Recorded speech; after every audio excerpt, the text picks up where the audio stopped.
The gate tore off its mounting like paper, and the whole amphitheater went silent for one heartbeat before it exploded into screaming. I did not scream. I could not move. Sand sprayed against my legs as 300 kilograms of muscle and claw thundered straight toward me, and somewhere behind me, I heard Instructor Elan shout my name, but the sound came too late to matter. There was no cub left for me that day. Every other candidate had already been matched, bonded, walked off the field with a small creature pressed against their side.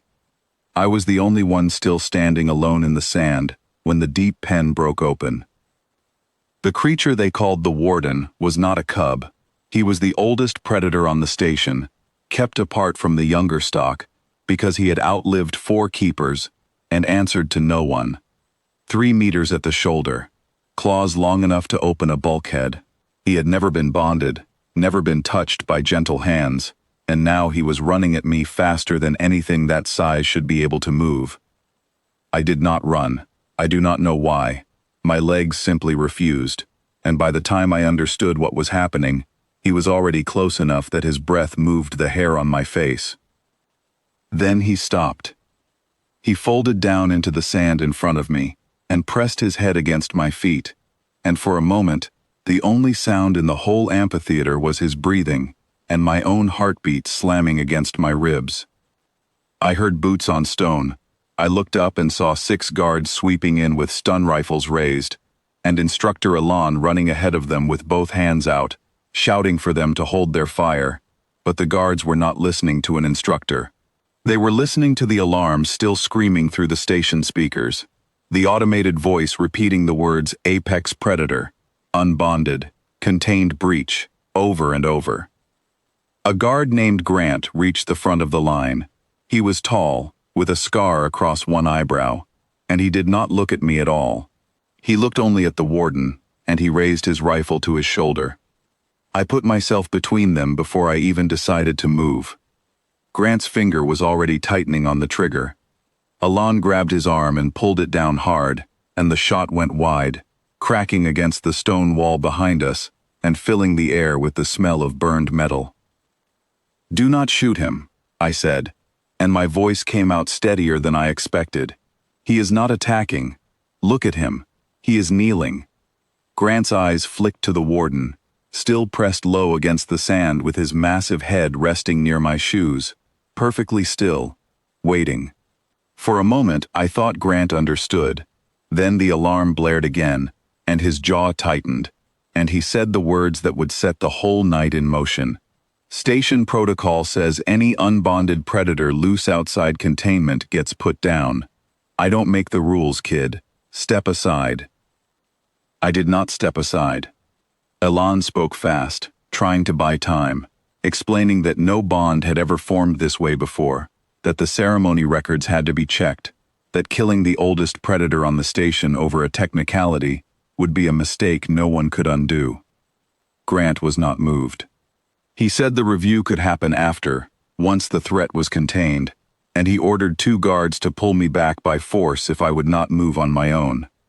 That was when the warden lifted his head and made a sound I had never heard before, low and rolling, not quite a growl, and every guard in that line took a step back without meaning to.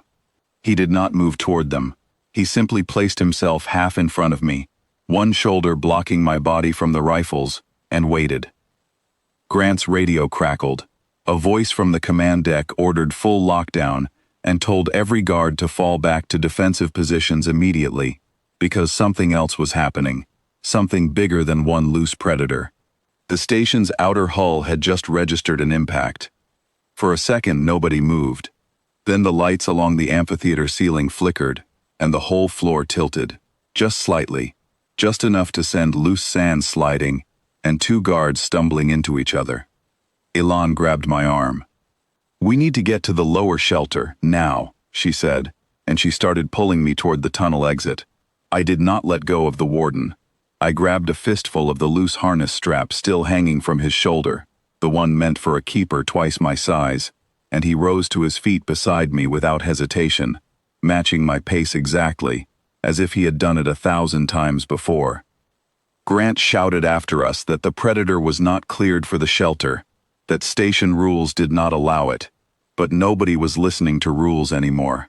Another impact hit the hull, closer this time, and the corridor lights switched to a deep red emergency glow that painted every wall the color of a warning. We ran. The warden ran beside me, his claws clicking against the metal floor, faster than I could have ever moved on my own. And twice when the corridor narrowed and panic pushed other students into our path, he simply turned his body and pressed them gently aside without breaking stride, clearing space instead of causing harm. A support beam came down ahead of us, torn loose by another shuddering impact, blocking the tunnel completely. Elan skidded to a stop, and for one terrible moment, I thought we were trapped. Then the warden stepped forward, set his shoulder against the fallen beam, and pushed. Metal groaned. Sparks scattered across the floor. Slowly, the beam shifted just enough for us to slip through the gap, one at a time, myself last, my hand pressed flat against his side the whole way through. We reached the lower shelter as the final lockdown doors began sliding shut. Elan shoved me through first, then squeezed through herself, and the warden came last, forcing his broad shoulders sideways to fit, before the doors sealed with a heavy metallic thud that shook dust from the ceiling. Inside, dozens of students sat pressed against the walls, some crying, some silent, all of them staring the moment they saw what had come through the doors with me. A boy named Leo pulled his younger sister closer to him. A girl named Nora, who I recognized from the bonding line earlier that day, stood up slowly and asked if the predator was safe. "He is not dangerous," I said. "He chose me. He is mine, and I am his." Nobody argued. The station shook twice more, the sound of distant impacts rolling through the walls like thunder, and every time the warden lowered his head and pressed it against my side, steady and warm, and somehow that made the shaking easier to bear. It took 6 hours for the all-clear signal to sound. The impacts, we later learned, were nothing more than loose cargo debris from an old supply station, breaking apart in orbit and striking our outer hull. Nothing that required weapons or panic, only patience and good shielding. But by the time the doors finally opened again, something had already changed that no announcement could undo. Grant was waiting outside the shelter when we stepped out, his rifle lowered now, hanging loosely at his side. He looked at the warden for a long moment, then at me, and he said he was sorry for what almost happened in the amphitheater, that he had been following orders built for a different kind of situation, one that clearly did not fit what he had seen with his own eyes. Elan walked with us to the council chamber that evening, where 3 station elders sat behind a long curved desk and reviewed the footage from the amphitheater in complete silence. They watched the warden charge across the sand. They watched him stop. They watched him kneel.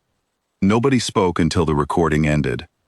One elder finally asked Elan whether, in 31 cycles of running these ceremonies, she had ever seen anything like it.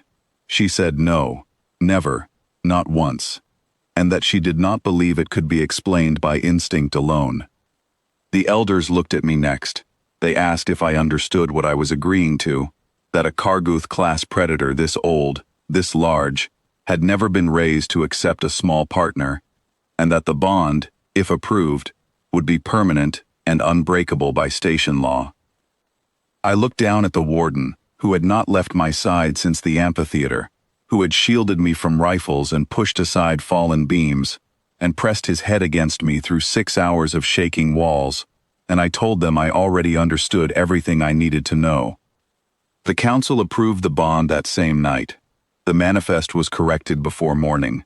Where it once read no partner assigned, it now read warden, bond partner, chosen freely, and my name written beside his. We walked out of the council chamber together as the station lights returned to their normal soft gold, no longer red, no longer flashing warnings.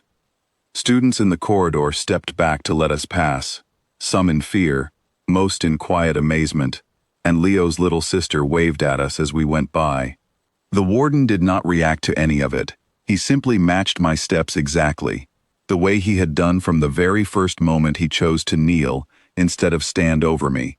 And for the first time since the gate had torn loose that morning, I finally felt my heartbeat slow down to something steady and calm.